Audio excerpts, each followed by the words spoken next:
Sorry about that here. And that's naturally we'll talk about new type of war. New war. In the last three video clips, we mainly concentrate on the traditional conventional type of war. That's a stage-to-stage war. And each state sends a group of armed force to combat on the battlefield, and all the armed force are dressed in uniforms, and then they fight with each other. Those types of include the First World War, Second World War, Korean War, Vietnam War, something like this. But now we talk about new war. One of the main reasons for the change of warfare after the Cold War period is because of the decline in number of interstate war and the rise of number of intrastate war. Here, before Second World War, interstate war is the most usual type of war. But after the Second World War, intrastate war, the frequency of outbreak of intrastate war is more frequent than the outbreak of interstate war. However, interstate war still occasionally occur. But here, after 1991, that is the end of Cold War, interstate war nearly disappeared. But intrastate war rise rapidly after the Cold War period, and drop by half after in the late 1990s to the early 2000s, and then it rise again in the period of 2000. Now drop a little bit, but you can say intrastate war replace interstate war as the most usual type of war in today's world. Then the interstate war, its characteristics is it's concerned about identity issues. Interstate war usually concerned about ideologies or state interests, like the outbreak of Second World War in Europe. The outbreak of Second World War is due to the rise of Nazism. In Asia, the outbreak of Second World War, that is in the Asia-Pacific region, the outbreak of Second World War is due to the expansion of Japanese Empire, and China did not want to be conquered by Japan, and U.S. would like to contain the expansion of the Japanese Empire. So this is state interest. Now, it's about identity issue. I'll talk about this later. Then, thirdly, it's about the technological advancement. Here, that is what we call revolution in military affairs. Nowadays, we call this kind of revolution in military affairs, we call it virtual war, computer war, cyber war. Why? Because the focus of the whole warfare is not on the battlefield, but on the communication system, like the satellites to spot out where does the hostile force locate, and then communicate by a central communication command system, and the central commander will use different communication system to ask those tanks or jets or battleship on the front line to attack those hostile force spotted out by the satellite. The communication system, is the focus of today's warfare. Today's warfare is quite close to war game, a computer war game. That is, you sit on the computer and command some troops on the front line to attack the hostile force. the enemy. Then the first cyber war broke out in 1991. That is the Gulf War. Gulf War is, of course, the reason for the outbreak of Gulf War is because Iraq invaded Kuwait. Iraq at that moment was the fifth strongest. Iraq, the Iraqi armed force ranked fifth in the world's military capability, according to the research of Gens Defense magazine. Gens Defense magazine is the most authoritative defense research magazine. Iraq ranked fifth. Why Iraq ranked fifth at that moment? It's because Iran, the Iraqi armed force were very equipped by very advanced military equipment imported from United States. Why United States gave a lot of advanced military equipment to the Iraqi armed force? One of the main reasons is because U.S. supports Iraq in the Iraq-Iran war. So Iraq ranked fifth. How strong was Iraq? I have to give you an armed force for you to compare. That is the Chinese armed force. The Chinese People's Liberation Army at that moment ranked sixth. So you see, Iraqi armed force, according to research, was even stronger than the Chinese PLA. Nonetheless, Gulf War, when United States decided to protect Kuwait by attacking Iraq, the whole Iraqi armed force was crushed by the U.S. and its allies' armed force within 50 days. Within 50 days, exactly 14-something days. The whole world was shocked. Why? Because Iraqi armed force was, according to research, quite strong. Why U.S. can crash the whole Iraqi armed force within 50 days? Such a brief period of time.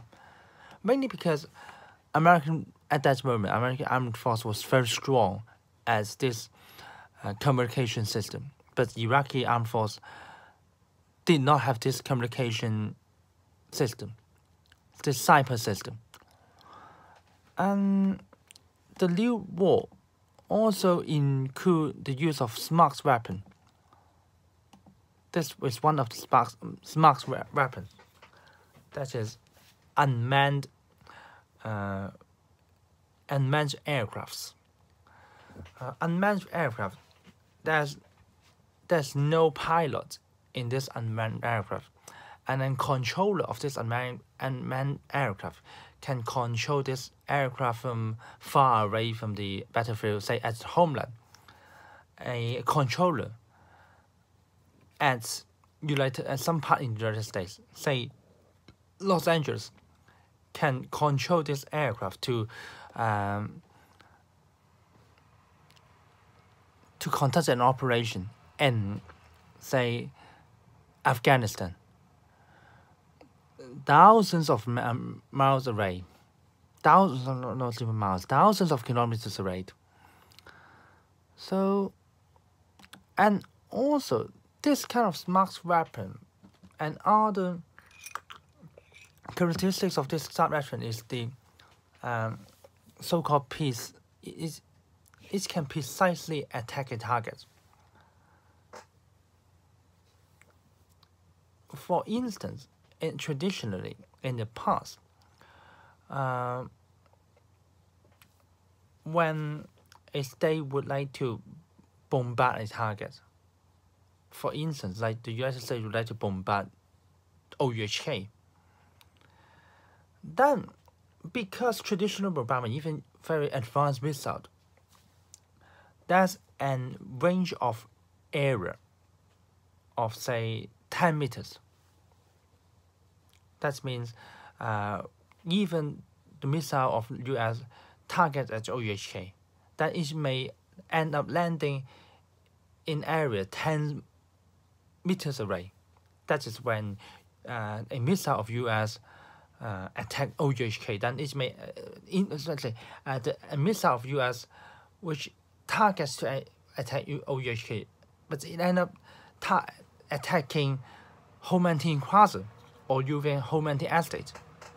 So traditional weapons are not smart, in fact, because it may inflict heavy damage on civilians, and it's not very. It has a lot of errors. It cannot target exactly the targets. It cannot end up say successfully attacking the target because of error. Then these precision weapons or smart weapons can precisely locate a target without a very big range of error. Say if the US use a smart weapon to bomb a precise classroom of the OHK, it can be, and the missile just targets that classroom of OHK without, say, because of error, the missile and at the end of the day land at the Ho Man Tin Plaza. No, this kind of error do not happen on smart weapon. So because of the invention of new war of this kind of smart weapon advancement in weapons, so it facilitates new war. New war can be conducted because of the advancement of this kind of new weapons. Then, in response to the fact of more technologically sophisticated opponents, the other side may use unconventional or asymmetric warfare in battle. What is asymmetric warfare? Is that the two sides are not in the level playing field, like US versus Al-Qaeda, whose leader is Bin Laden. On the one side, American has the most advanced weapon on the world. Bin Laden did not have. Then, how Bin Laden can create a so-called more level playing field between opponents with very different military and economic capabilities? That is, how Bin Laden fought against a very strong enemy like US. That is the use of terrorist attack, which is one of the asymmetric warfare. Asymmetric warfare 就係不對稱戰爭。How Bin Laden conduct in asymmetric warfare? That is, the Library attack is the best example. The Library attack killed more than 2,000 Americans and destroyed the two tall buildings of the World Trade Center. And then American lost millions of dollars because of the destruction. But how much did Bin Laden spend on planning this attack? And say not much, because he just need to train I think around 12 terrorists whose main duty is to hijack a plane. Hijack a plane. Then, what type of weapon did those terrorists carry by hijacking a plane? Just a small knife. No need to carry a gun. Just a small knife, which costs less than 100 Hong Kong dollars, and you can buy it very conveniently in the supermarket. So this is asymmetric warfare. American has the most advanced weapon, but Bin Laden just use a knife to hijack a plane, and then can cause huge damage on American. Right? Then the new war are more barbaric than conventional war. One of the main reasons is because new war involve identity issues. In the past, wars concerned about ideologies and social class of like this. Now, because of economic and cultural polarization, it leads to conflict between identities. That is, what is conflict between identities? Is conflict between people with different race, different skin colors, or different place of origin. One of the main reasons for the rise of conflict between identities is because in the age of globalization, people migrate to different places of the world, and people in different places of the world meet people who are quite different from them. Say in Hong Kong, because a lot of mainlanders migrate to Hong Kong, so many native Hong Kongers now hate mainlanders because they meet them, and then there are lots of arguments between them, lots of misunderstanding between them.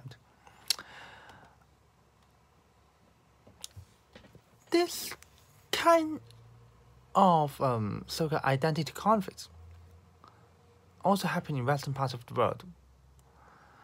Say,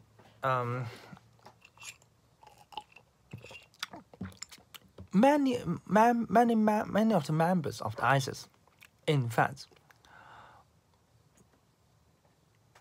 came from Western European countries, came from Americans. They are the second generation of migrants, of Islamic migrants to those places,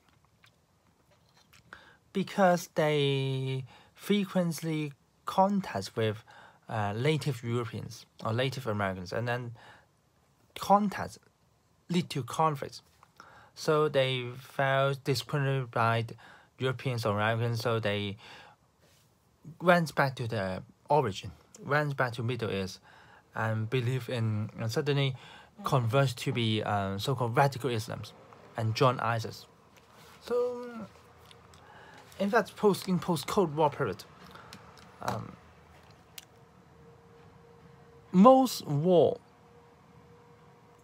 the outbreak of most war is due to identity conflicts, including conflicts between cultural groups, conflicts between militant ethnics, religious and nationalist movement.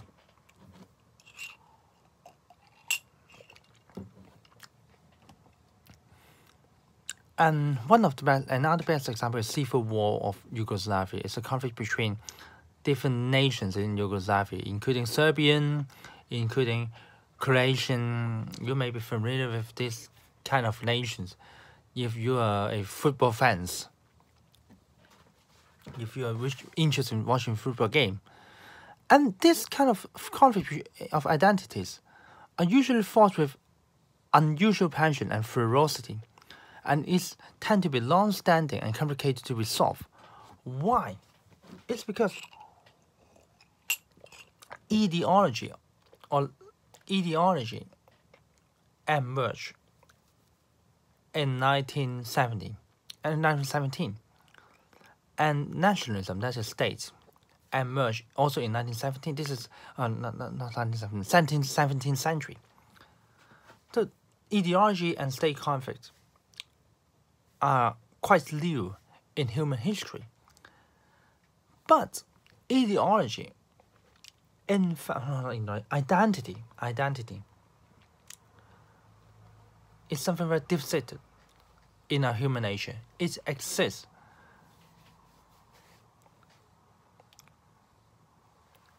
It exists since the ancient period of time, or even you can say this kind of conflict between identity coexists with we humans. Human is a social animal. On the one hand, we are good at cooperating with our group, our community. But on the other hand, because we are social animals, so we naturally are very hostile to other groups. So this kind of hostilities towards other groups is the nature of our human being.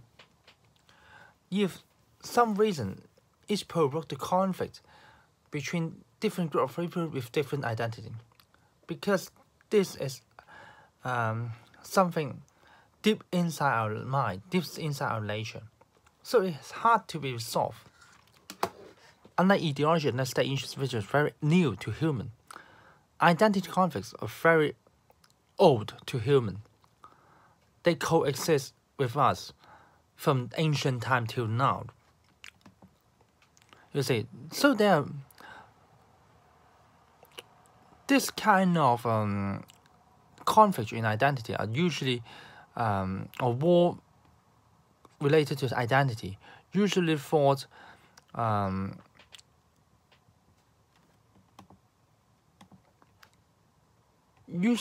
with unusual passion and ferocity, and a lot of war crimes and even massacres. Like here, massacres, a lot of war crimes like this woman was raped by the enemy, and even young children joined the ISIS. It's horrible. It's the most horrible form of war. This war-related identity. Okay, and this war's civilian and military divide has been blurred. In conventional war, you can easily figure out who is a civilian, who is a combatant. That is, all combatants are dressed in, or not all, but most of the combatants are dressed in uniform, and civilians, they are dressed in common wearings, common dress, common shirts.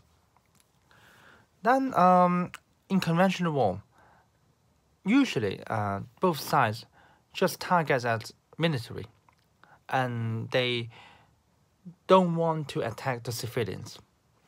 But in a new war, because this is a war of identity, the whole communities, these communities can be ethnic, can be nations, can be religious group. They should fight for their identity. That is, they should fight for their communities, ethnics, fight for the religion. So the whole community join this war. So there is no separation between civilian and military. Every person in this community must be soldiers to defend this community against the threats from other communities. So even children and females are recruited to force. That's the reason why that's one of the reasons why this kind of war are more barbaric than the old war. Because all of the communities are combatants, are soldiers. So the other side must kill all members of its enemy, of its hostile communities, because there are no innocent. They must be killed. And other reason is because in this kind of conflict between identity, the other side are not treated as equally human, that both sides are human. No. Both sides consider the other side as worthless or fundamentally evil. And they would like that the best example is in the Second World War. The Germans consider the Jews evil and worthless. So German would like to massacre, of course. There's some Jews still alive, but German try to massacre the whole Jews, this community, these nations. And that's no prisoner of war. Why? Because the enemy, they are all evil, so they must be massacred.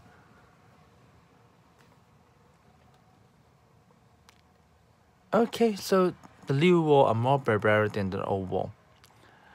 Okay, then thank you. See you in the next video clip.